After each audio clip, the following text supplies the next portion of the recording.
Je suis Robert Routier. J'ai navigué sur le Saint-Laurent en tant qu'instructeur de voile pendant une trentaine d'années à partir de Tadoussac. Et maintenant, je suis à Cap-à-l'Aigle et nous allons nous diriger vers Saint-Irénée pour rencontrer deux vieux marins.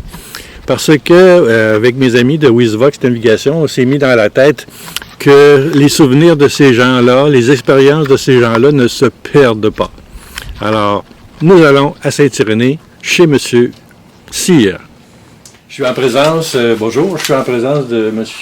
Cyr Dufour, un vieux marin du Saint-Laurent et des mers du monde, puis Benoît Gauthier aussi, qui reste à Cap-à-l'Aigle, qui est un marin aussi, qui a roulé sa bosse un petit peu partout. M. Dufour, on va surtout parler de ses aventures puis de sa vie aujourd'hui.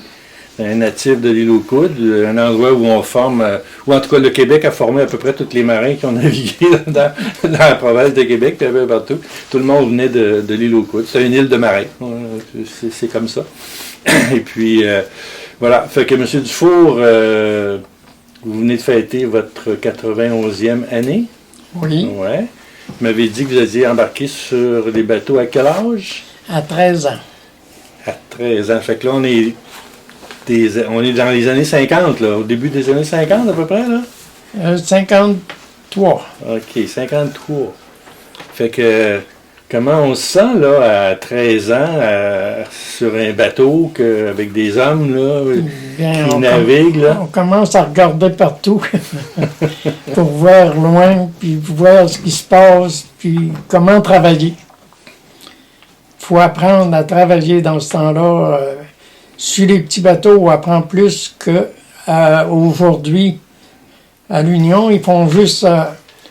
D'abord, faut tout faire. Faut être à la roue, faut être matelot, faut être... dans ce temps-là, aller pomper... quand il y a des pompes qui font de l'eau, aller pomper le bateau aussi. Il faut apprendre tout.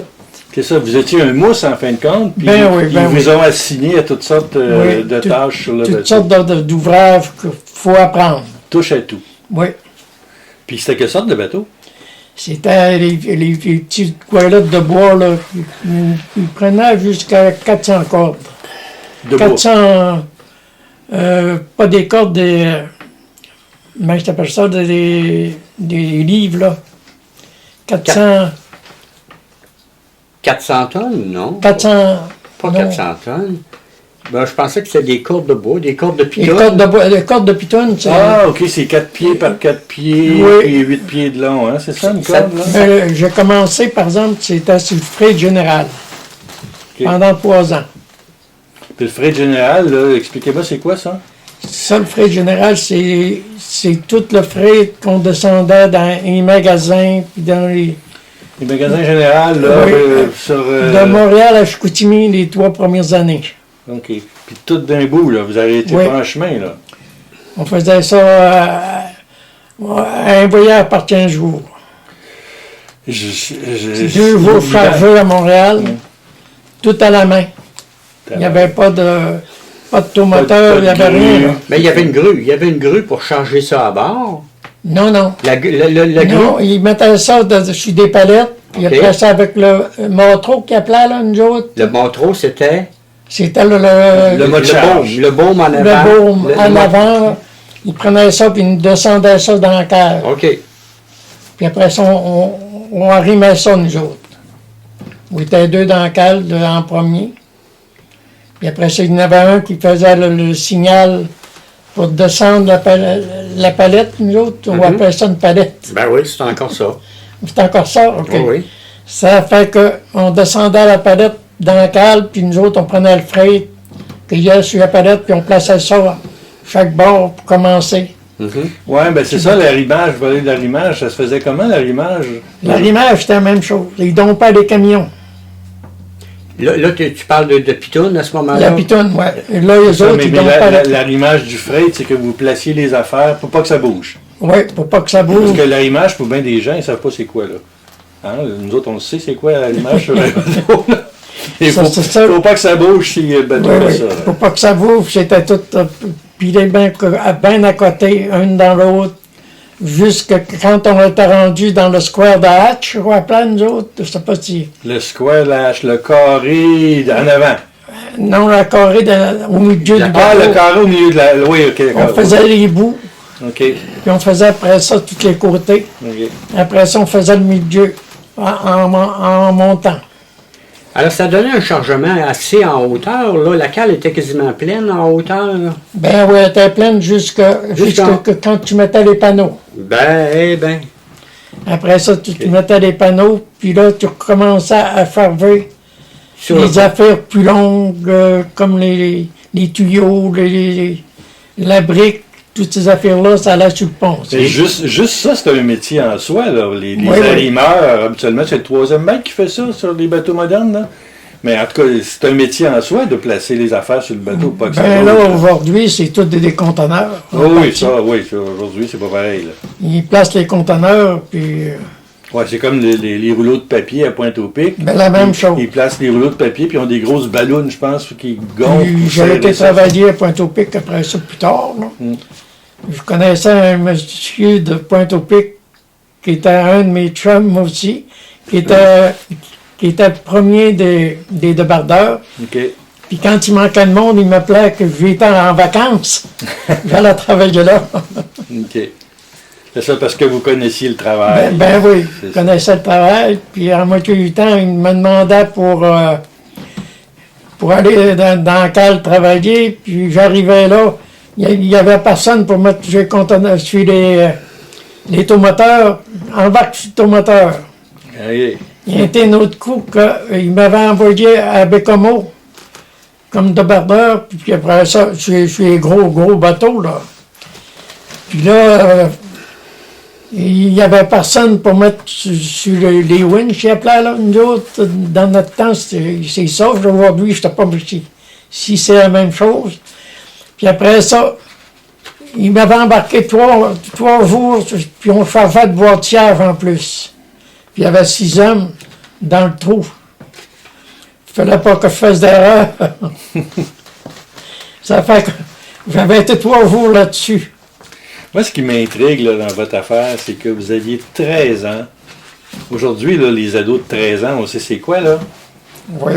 Jeune. Ça, Vous étiez un enfant, là, vous étiez un adolescent, là, vous vous mais, trouvez à bord d'un bateau. mais comme ça. dans ce temps-là, on commençait tous à travailler. Les enfants, on était tous des enfants. Puis après ça, on était à 84. Sur 84, il y en a 3 qui sont fait instruire.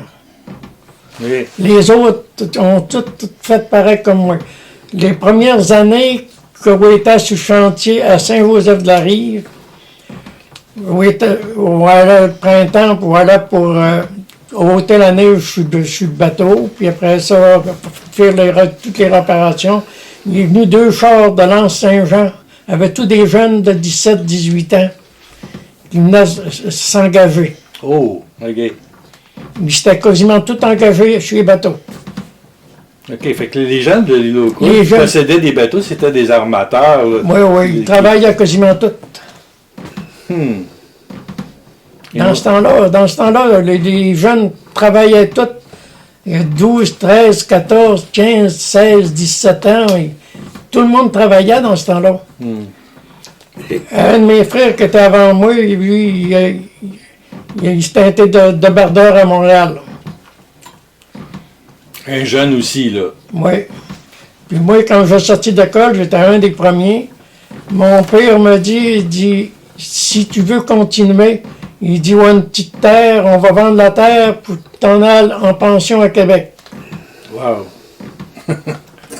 Ça fait que moi, j'ai un monsieur qui est arrivé, puis après ça, pour m'engager, pour m'en aller sur les bateaux, je suis parti. Bon. J'ai tout le temps travaillé sur les bateaux. Et dis-moi si, en 61, tu as embarqué sur le Georges Hébert. Tu as été là pour 10 saisons. J'aimerais ça- Non. Ben, écoute, moi, ce que je vois ici, tu as embarqué en 61. 24 ans. Ben, regarde, je l'ai ici en 61, tu as embarqué la première fois. Puis je te vois encore en 70 sur le Georges Hébert. J'arrive à 10 saisons. C'est Saint-Hilaire. Ah, excuse, Saint-Hilaire. Bon, OK. Ben, tu vas nous parler, excuse-moi, tu vas nous parler du Saint-Hilaire parce que c'est un bateau qui a marqué ta vie, je pense. Tu as fait des rencontres qui ont duré toute ta vie. Grouille pas, là. Excusez-moi, je fais juste un petit... Benoît, entre les mains, le carnet de navigation de M. C. Ouais. Tous les marins, en marine marchande, en marine militaire, en marine de pêche, tout le monde a son carnet de marin. Moi, j'avais mon carnet de voile parce que je faisais de la voile, là.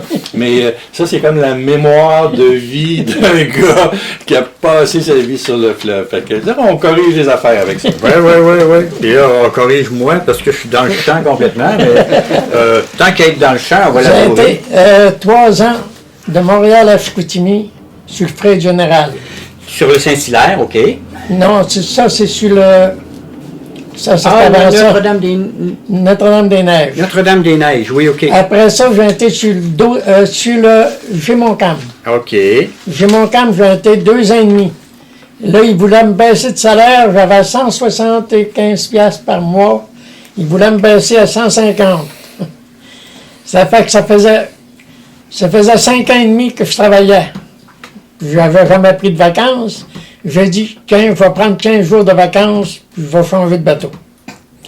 Ça fait que lui, il dit, l'année prochaine, là, tu connais la rivière, tu seras maître, puis moi, ça m'intéressait pas j'étais pas assez connaissant, puis trop jeune pour dire être maître à bord des bateaux. Ça fait que j'ai débarqué. Puis au bout de 2 jours, j'ai eu 2 téléphones de Trois-Rivières. Ils ne déchargeaient pas le samedi puis le dimanche, puis il y avait des gars qui étaient débarqués. Ça fait que je veux dire, le premier qui va passer chez l'île aux Coudes, je vais embarquer. C'était le Saint-Hilaire. Ah, OK. On arrive au Saint-Hilaire. Oui, là, le Saint-Hilaire, j'ai été 10 ans là. C'était toujours des goélettes de bois, ça. Oui. J'ai navigué pendant 50 ans sur les petites goélettes de bois. Ah, ouais, 50 ans, peut-être bien plus. Puis après ça, là, j'ai embarqué là-dessus, où était rien que 3. Puis on fourvoyait de la pitoune, quoi, plein, nous autres. De Trois-Pistoles, Rimouski, Sainte-Flavie, à Port-Alfred.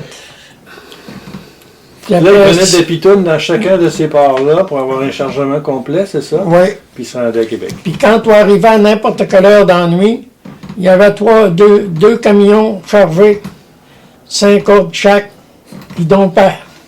Puis on travaillait, puis ça prenait 8 heures chargé. Puis dans ce temps-là, nous autres, on travaillait, il manquait de monde. On travaillait 8 heures pour charger.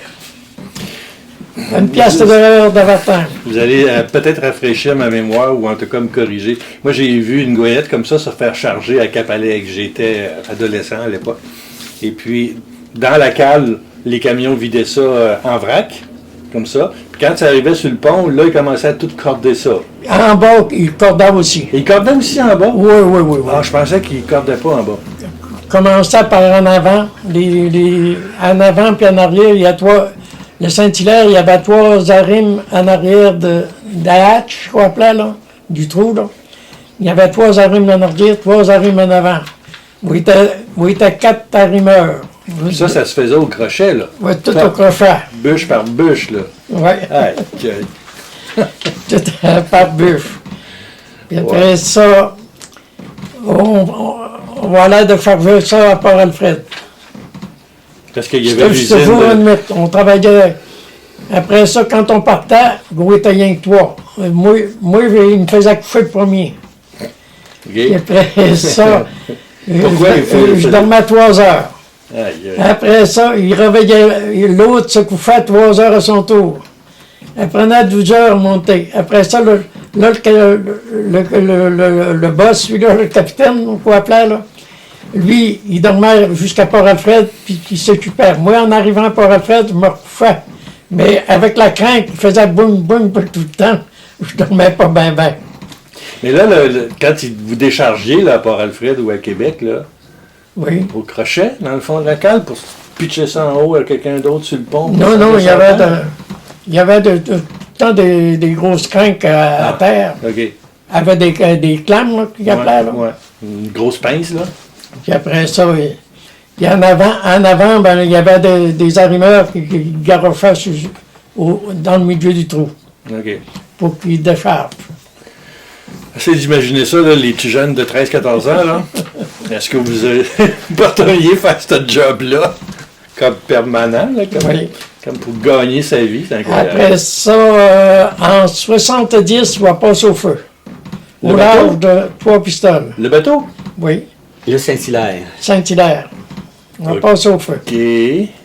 dans le triangle de Matane et Rimouski. Après ça, le beau-père a eu le temps de envoyer un SOS, puis c'est Georges Hébert Ah! qui est venu Chercher. nous chercher. OK. Fait qu'il s'est Il mis à l'épaule. était 5 heures d'après-midi où il était juste en shot, tout a brûlé. Fait que le bateau s'est mis à l'épaule, vous avez sauté sur l'autre On a eu bateau.